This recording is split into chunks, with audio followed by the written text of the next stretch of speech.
You know, there's a bumper sticker that was doing the rounds in the 80s and in many parts of the U.S., which said on the back, there will, as long as there are math tests, there will always be prayer in schools.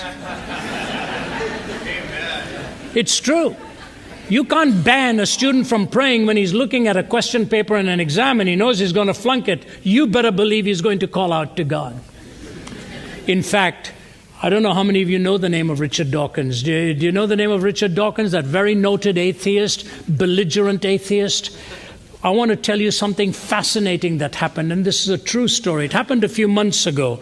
He was on a radio program on the BBC, live. And he was dialoguing with one of the ministers of St. Paul's Cathedral. And he was, as usual, Dawkins just very belligerent and hostile and verbose and all that he does to criticize believers. And he said, you know, Christians are basically very unintelligent people. He said, if you want to ask an average Christian even to name the Gospels, they won't know it. They don't know it. And so the vicar just kept listening, and he said, Richard, you're a very erudite scientist.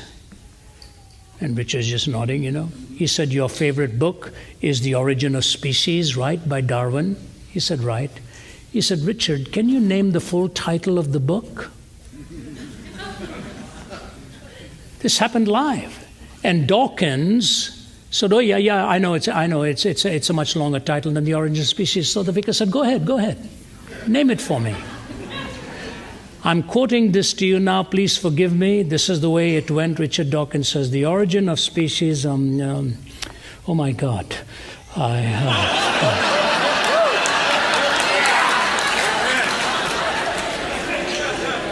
The ultimate proof of the sovereignty and omnipotence of God is that it even takes an atheist who doesn't believe in him to call upon him to remind him of the title of the book that helped him deny him.